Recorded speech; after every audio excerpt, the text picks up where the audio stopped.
Well, I've traced out the caps, and the first thing I did was saw them out maybe an inch too big.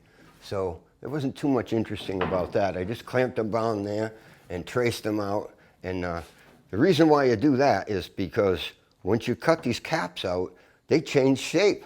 And they could change shape quite a bit. So you really have to be careful, because if you traced them right out and cut them right to shape the first time, when you bring them up here, you wouldn't believe it. It'd be awful, you know. So you got to be careful with this one.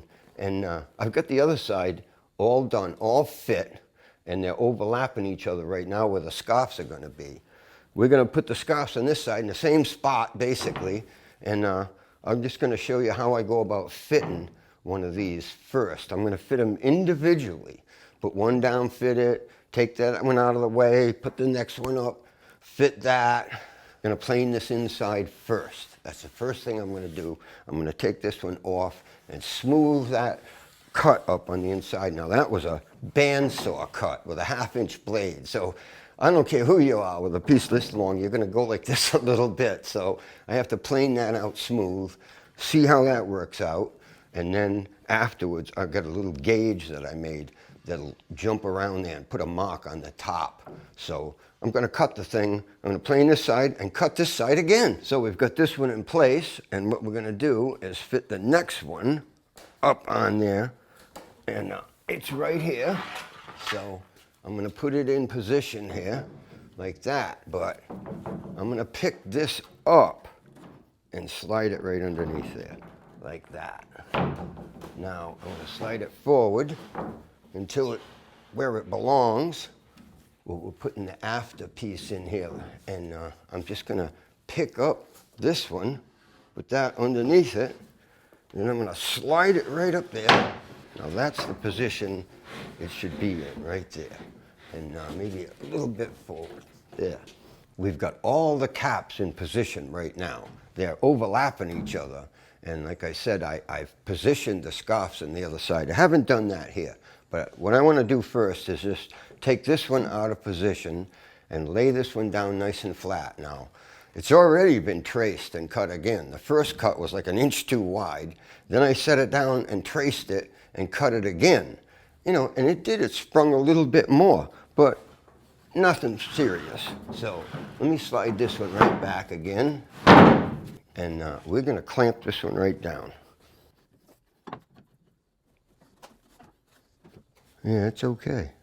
Now the first thing for me to do is to get the inside flush with the in whale. So I have to put a few clamps on it, and I'm going to check right down here, because like I said, this was just a tracement right here.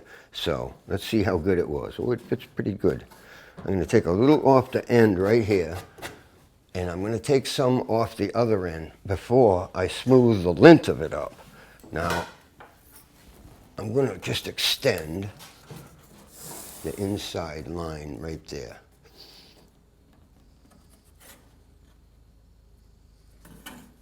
This is going to be like this.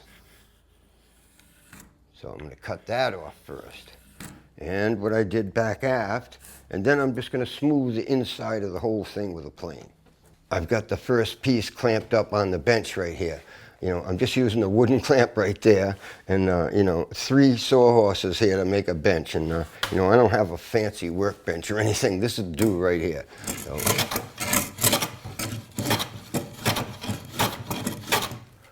forward is still forward right now. I might end for end it as I'm working on it, but that's that little piece of forward I wanted to get to look right. And then there's going to be another one back aft. So I am going to turn the board around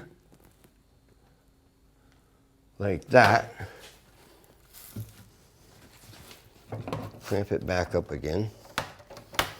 Now I've got another line over here that I traced onto it. So let me just check. Yes, this is the one right here.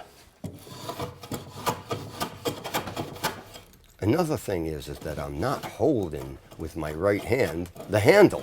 I actually am holding the body of the plane behind the handle.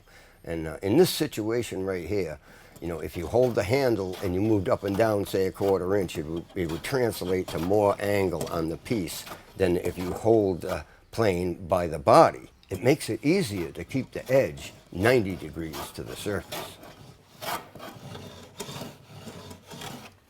All right, now I'm going to smooth it up from here that way because the grain cooperates with me a little bit in the middle, and it won't be bad up in here, but up in there I'll be going actually the wrong direction, but that's okay too. As long as your plane is sharp enough. And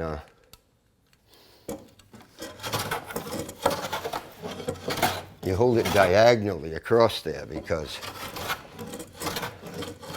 if you set it that way, the blade's way up away from your work. You can't do anything with it. So you just cross it up like that, and that shortens up your barren surface.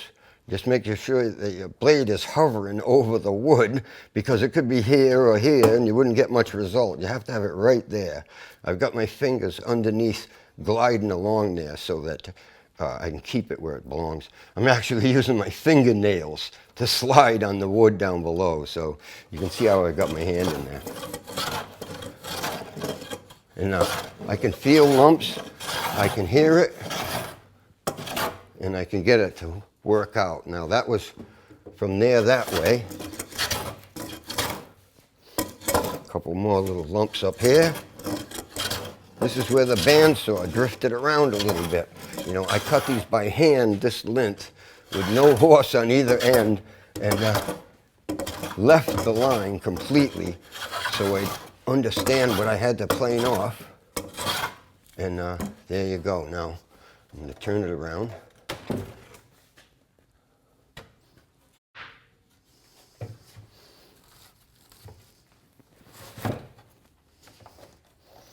Do this end.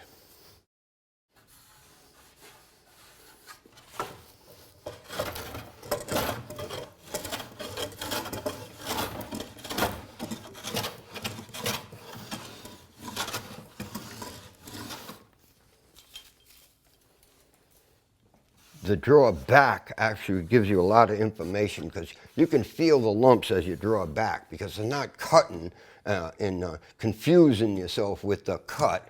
You know, you're just traveling along there and you can feel the bumps under it, so it tells you where you need to plane. A little bit right in there. And I'm going to work my way to the other end. And that's it. Just like that. Now I'm going to unclamp it and bring it back to the boat.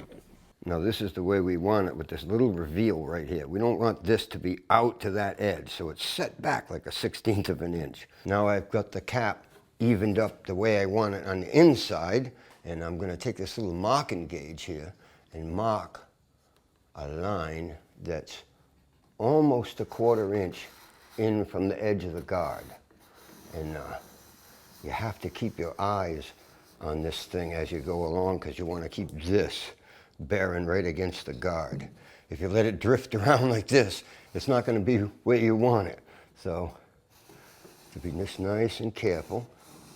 Putting down this line is no time to be careless, because it's pretty tricky, really. You're sliding along there and you think the pencil is right against the gauge, or you've got the gauge rocking back and forth. But sometimes what happens is the pencil gets stuck in the grain of the oak if you push it down too hard, because it's hard grain and you're just poking it into the wood instead of making a line on top of it. So it can guide right off of the gauge that you're using without you even knowing about it. So you have to look at that line after you're done and see if it's lumpy and bumpy. Okay, we're going over to the bandsaw, and we're going to cut most of that excess material off right there, so I don't have to do so much planing. But I'm leaving the line completely, because you know, if I don't, when I'm planing it, I have no idea where I'm going. You know, as soon as that line disappears when you're planing it, you don't know where you are. So, you know, I cut it. It doesn't matter if it's got a few lumps in it or anything like that, as long as I don't cut any holes in it or low spots. You know, if it's got bumps, I plane them right out. I just can't go over the line, because then you'd have to plane the length of it down to get to that, you know, mistake. Now, this end's a little more difficult to plane than the other end because the line is on this side. So I have to keep looking over this side at what's a remainder there of the line and, plane it to that or close to that. These things can be tuned up on the boat with a little rabbit plane by sliding along the top of the guard. So it doesn't have to be perfect, but I don't want to have to remove too much later. So I got to lean over, take a peek at it, get some right in here to go. Let's take a look at that more.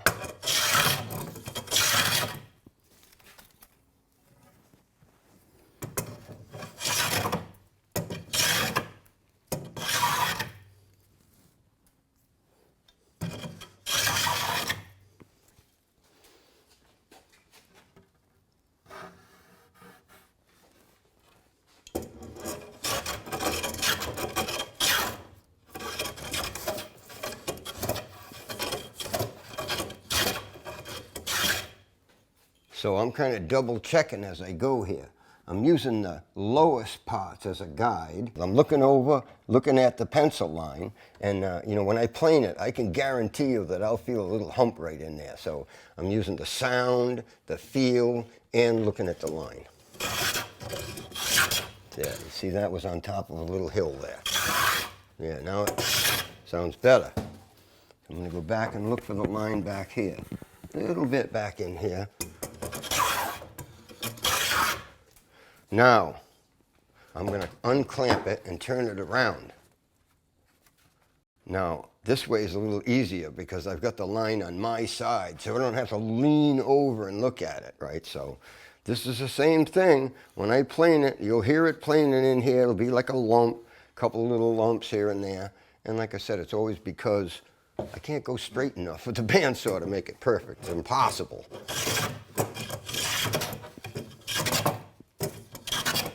Now this is beyond where I'm going to use down here, so I don't have to get to that. I just want to smooth this part up. I'm going to reduce my blade depth here a little bit.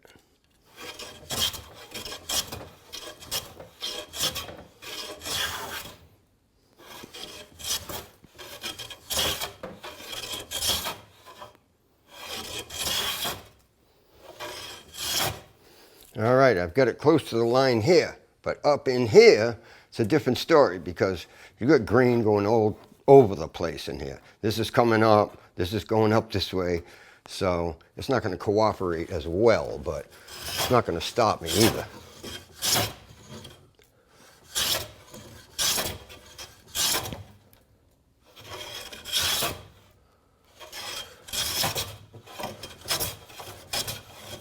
Little hump right in here. Sounds better, feels better. Got a little hump right in here. I can feel it coming back. The plane just teeters over it a little tiny bit, so.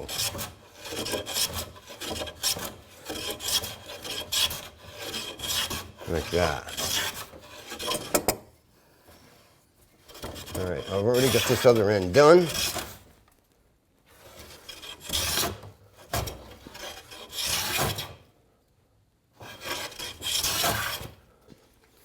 Like that. And I'm going to touch this one area up right here.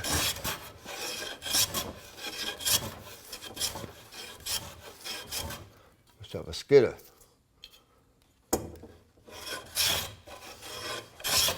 Okay, that's it. In our next episode, we're going to be showing you how to cut the scarves and fasten the covering boards down.